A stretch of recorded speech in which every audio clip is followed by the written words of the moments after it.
Be vegan. Repentant. Save your soul. Our programs offer many languages. Please visit suprememastertv.com/schedule. Nos programmes offrent plusieurs langues. Veuillez visiter suprememastertv.com/schedule.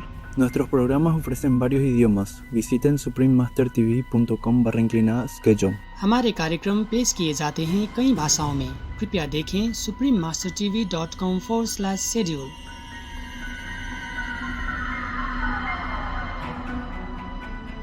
In this age of emerging diseases, we now have billions of curly-tailed and feathered test tubes for viruses to incubate and mutate within billions more spins at pandemic roulette.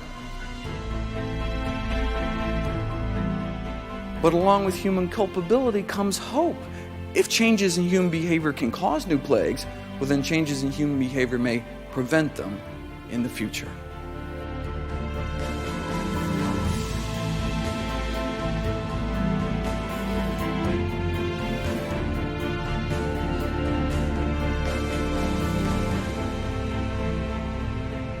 Please stay with us to find out more.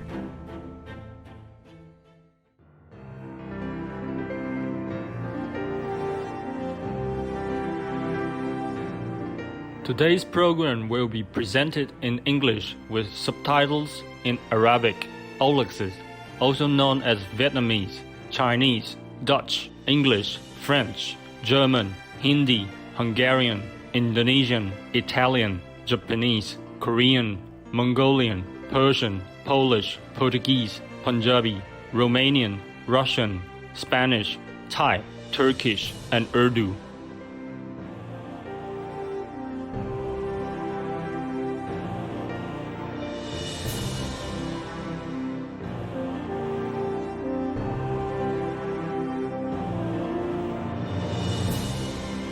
Khush Kilipsis means welcome in Uzbek.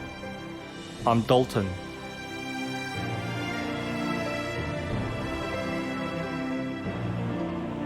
The caring people of Uzbekistan pray that Allah may bestow you with blessings and protection.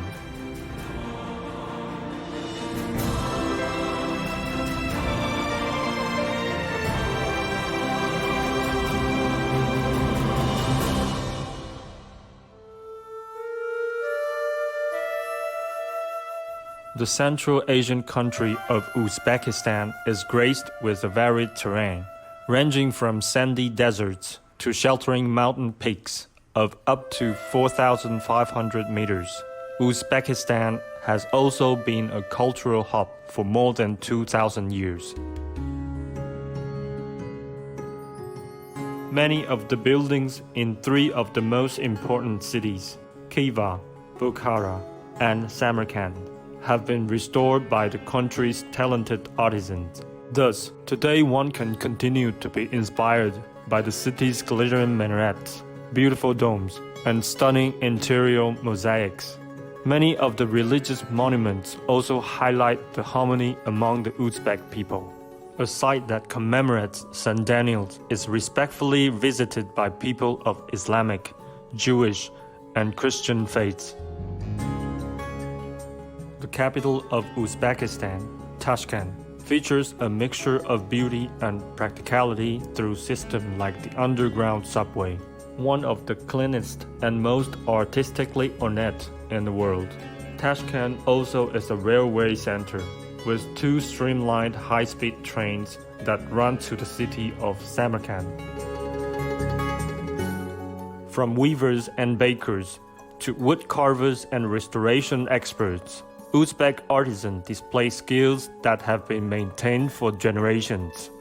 Bright colors and intricate patterns animate their rugs, fabrics, pottery, and paintings, while the art of gold embroidery has made the city of Bukhara famous worldwide.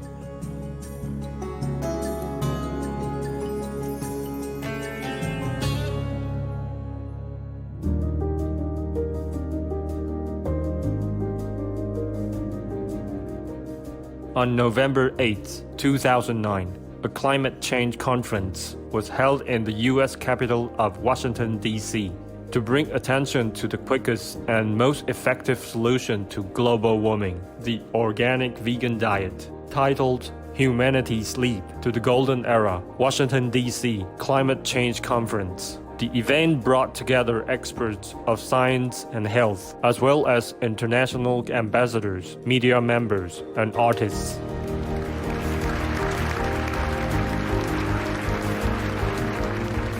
In addition, engaging video messages on the need to address global meat consumption were contributed by esteemed figures, including former Indian Environment Minister Maneka Gandhi, former European Parliament member Jens Holm, and leading American nutrition scientist Dr. T. Colin Campbell. The highlight of the afternoon was an informative question and answer session via conference with the guest of honor, Supreme Master Ching Hai, who had graciously set aside her busy schedule to discuss ways that humankind could transition toward a brighter era. We now invite you to join us for Part 5 of the rebroadcast of the live conference with Supreme Master Ching Hai, titled Humanity's Leap to the Golden Era, Washington, D.C. Climate Change Conference on November 8, 2009, in Washington, D.C., USA. Warning, you might find the content herein disturbing, but the truth must be revealed.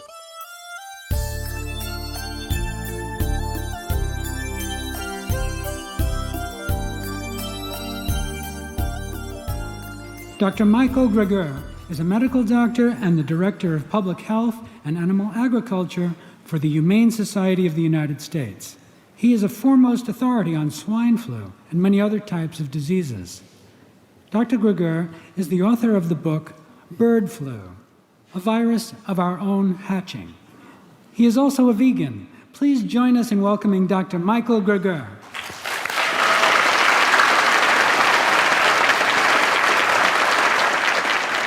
Thank you. Good afternoon.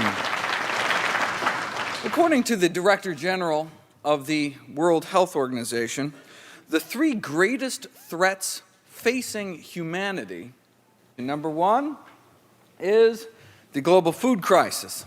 Climate change is number two, and pandemic influenza is number three, all of which have to do with our food choices. The current pandemic has killed thousands of people, but in a world in which millions continue to die of diseases like AIDS, tuberculosis, malaria, why is there so much concern about this so-called swine flu?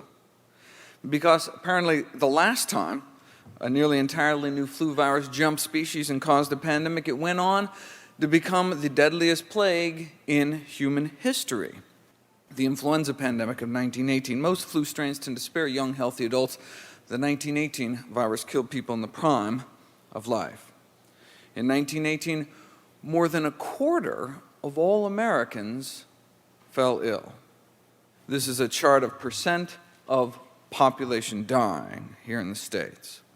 In 1918, as many as 50 to 100 million people lost their lives. A similar virus today could kill many, many more. What started for millions around the globe as muscle aches and a fever ended days or even hours later.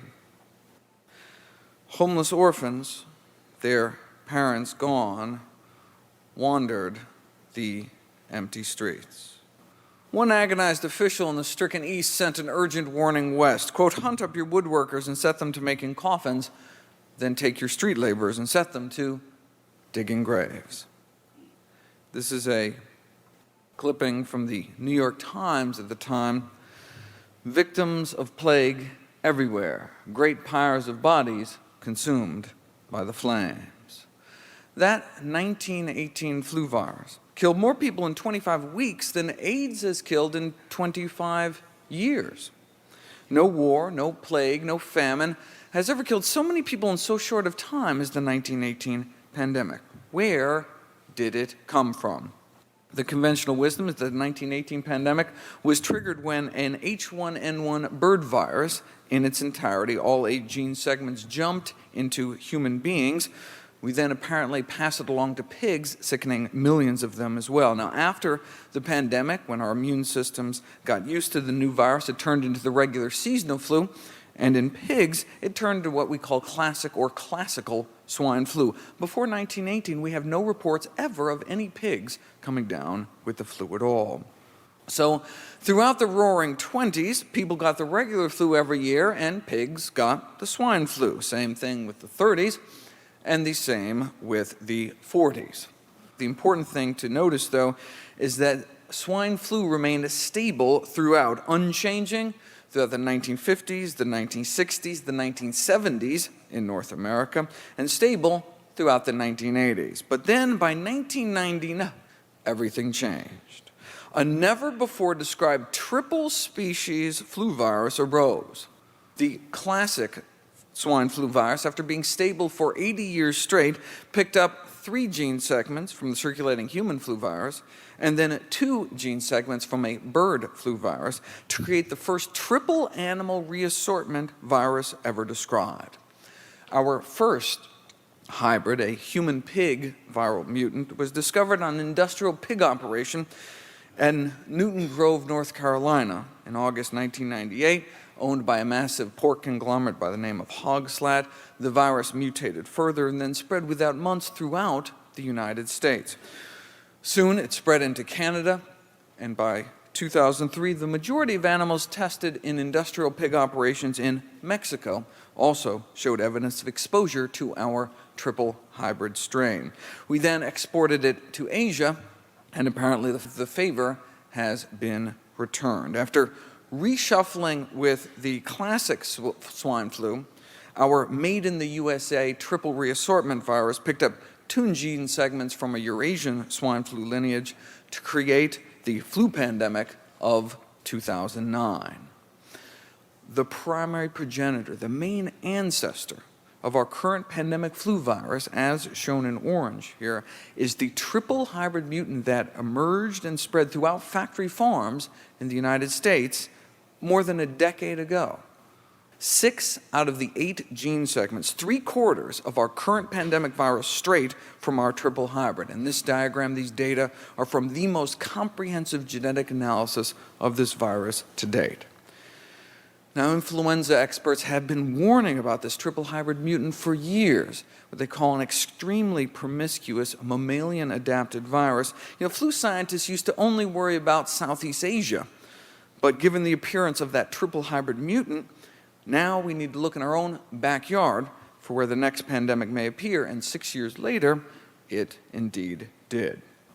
After 8 decades of stability, what happened in the 1990s that led to these unprecedented changes in swine flu?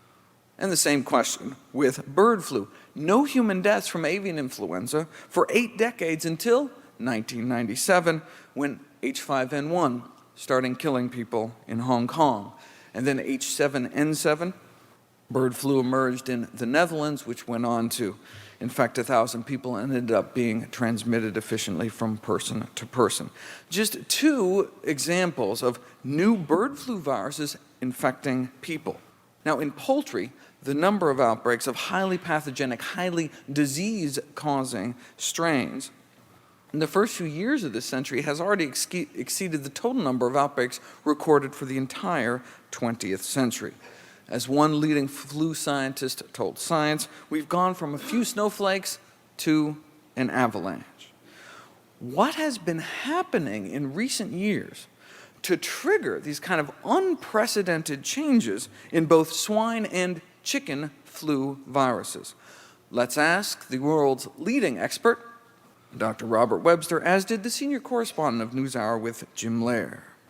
Was there something qualitatively different about this last decade, made it possible for this disease to do something it's never done before, some kind of changing conditions that suddenly lit a match to the tinder? Webster replied. He says farming practices have changed. He talks about growing up on a farm. He says now we put millions of chickens into a chicken factory next door to a pig factory. And this virus has the opportunity to get into one of these chicken factories and make billions and billions of mutations continuously. And so what we've changed is the way we raise animals. 5 years ago, the world's 3 leading authorities got together for a joint consultation: the World Health Organization, the Food and Agriculture Organization, the United Nations, and the World Organization for Animals Health, the world's leading veterinary authority. And their job was to uncover the key underlying causes of all these new animal-to-human diseases. Number 1 on their list in themes of risk factors was this increasing demand for animal protein the world over.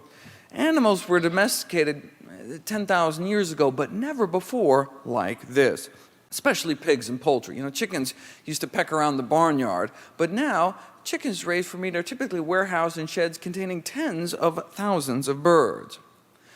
Half of the egg-laying hens on our planet are now confined in what are called battery cages. These small barren wire enclosures extending down long rows in windowless sheds can be up to 1 million birds on a single farm. About half the world's pig population is currently confined in these industrial confinement operations. These intensive systems represent the most profound alteration of the human-animal relationship in 10,000 years. Now, the industry is slowly waking up to the growing realization that viruses previously innocuous to natural host species have in all probability become more virulent by passes through these large commercial populations. This is from an international trade journal. This is not, arguably, how animals were meant to live. So how does the poultry industry feel about the possibility of its own so-called factory farms leading to a pandemic that could kill millions of people? Well, the executive editor of Poultry magazine wrote an editorial on just that topic. The prospect of a virulent flu to which we have absolutely no resistance is frightening. However, to me, the threat is much greater to the poultry industry. I'm not as worried about the U.S. human population dying from bird flu as I am that there will be no chicken to eat, said the executive editor of Poultry magazine.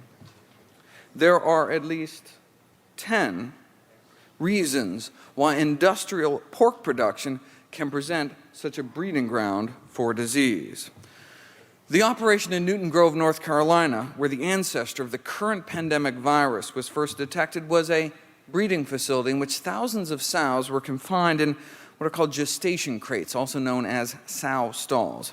These are veal crate-like barren metal cages about 2 feet wide. These highly intelligent social creatures basically being kept in a box week after week, month after month for nearly their entire lives. They can develop crippling joint deformities, lameness. I mean, if we did this to a dog, you'd get thrown in jail. Not only can these pregnant pigs not turn around, they can really barely move at all. Now, the rise in stress hormone levels in these so-called crated sows is thought to be because of the interference with natural maternal behaviors like nest building, what they can't do in a cage. And this frustration of maternal behavior has been shown experimentally to result in impaired immunity. Now, the National Livestock and Meat Board defends intensive confinement in a pamphlet called Facts from the Meat Board. Confinement rearing has its precedents. Schools are an example of confinement rearing of children, they say. Not that different from how they described veal crates as being similar to a baby's crib. The fact that the industry feels the need to mislead consumers by conjuring images of classrooms and baby cribs speaks to how far out of step animal agriculture has gone from just, mainstream basic decency towards animals. And interestingly, they know it. As Professor Emeritus of Animal Science wrote in one of his college textbooks, one of the best things modern animal agriculture has going for it is that most people haven't a clue how animals are raised. For modern animal agriculture, the less the consumer knows, the better. What can we do to prevent this kind of thing in the future, which is why we're all here today? The United Nations has urged all governments, local authorities, international agencies need to take a greatly increased role in combating the role of factory farming, which combined with these live bird markets, that provide, in their words, ideal conditions for the flu virus to spread and mutate into a more dangerous form. These factory farms can be thought of as the original incubators for dangerous strains of the flu. More than 5 years ago, the American Public Health Association, the largest and oldest association of public health professionals in the world, called for a moratorium on factory farming. No more factory farms. In 2007, the Journal of the APHA published an editorial that went beyond just calling for de-intensification of the industry, of the pork and poultry industries. The editorial questioned the prudence of raising so many animals for slaughter in the first place. It is curious that changing the way humans treat animals, most basically ceasing to eat them, or at the very least radically limiting the quantity of them that is eaten, is largely off the radar as a significant preventive measure. But such a change, if sufficiently adopted or enforced, could still reduce the chances of the much-feared influenza pandemic. It would even more likely prevent unknown future diseases that, in the absence of the change, may result from farming animals intensively and killing animals for food. Yet humanity, it goes on to say, doesn't even apparently consider this option. Right? We don't tend to shore up the levees until after the disaster strikes. The editorial concludes, those who consume animals not only harm those animals and endanger themselves, but they also threaten the well-being of future generations. It is time for humans to remove their heads from the sand, they say, and recognize the risk to themselves that can arise from the maltreatment of other species. How we treat animals can have global public health implications. Let me end with a quote from the World Health Organization. The bottom line is that people have to think about how they treat their animals. Basically, the whole relationship between the animal kingdom and the human kingdom is coming under stress. In this age of emerging diseases, we now have billions of curly-tailed and feathered test tubes for viruses to incubate and mutate within billions more spins at pandemic roulette. But along with human culpability comes hope. If changes in human behavior can cause new plagues, well then changes in human behavior may prevent them in the future. Thank you.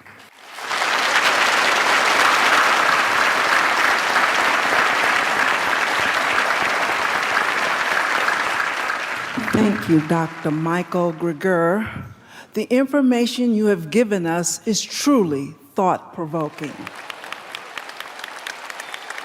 Piano is one of the musical instruments originally designed to reproduce higher universal frequencies. Let's listen to some piano music now that will lift our spirits. Our next performer was born in Vietnam. Miss Nguyen Phang showed musical talent very early. When she was only 7, she won a scholarship to study at the prestigious conservatory. She has won 7 gold medals at piano and organ contests and recently became the first Vietnamese student to receive a scholarship to attend Berklee College of Music in Boston. She will be playing My Favorite Things. Please give a warm welcome to Ms. Nguyen Phang.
Thank you, Ms. Win Fong, for sharing your uplifting music with us.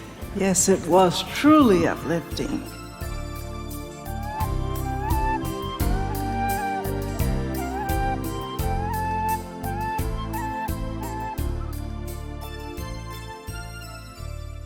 My name is Dr. Michael Greger. I'm the Director of Public Health and Animal Agriculture at the Humane Society of the United States and its international arm, Humane Society International. I'm just very pleased to be here, and I'm so glad that this message is getting out there. You know, the World Watch Institute, a prestigious environmental think tank here in the United States, just last month published a report suggesting that the majority of anthropogenic or human-induced greenhouse gas emissions come not from transportation, but from animal agriculture worldwide, suggesting that it would be better for the planet if we all transition to a plant-based diet, even better for the planet than if we got rid of all cars, trucks, and ship combined and moved over to renewable energies. And so I think that really, particularly as Copenhagen comes up in December, it really underscores the need for us to make radical changes in society for our future generations.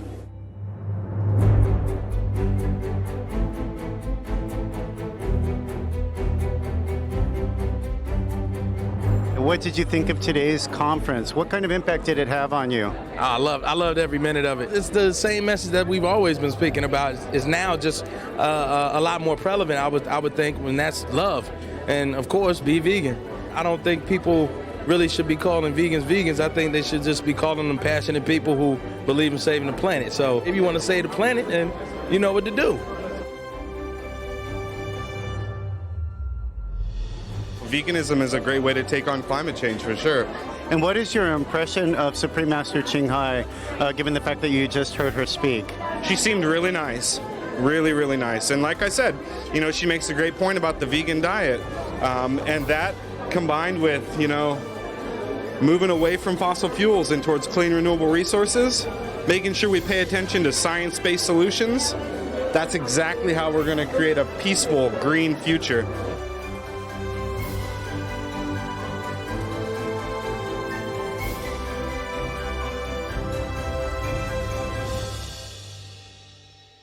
All information concerning the scientific evidence of climate change and its solution is in Supreme Master Ching Hai's book, From Crisis to Peace, free for download at crisistopeace.org. Peace-loving viewers, we appreciate your presence today on Words of Wisdom.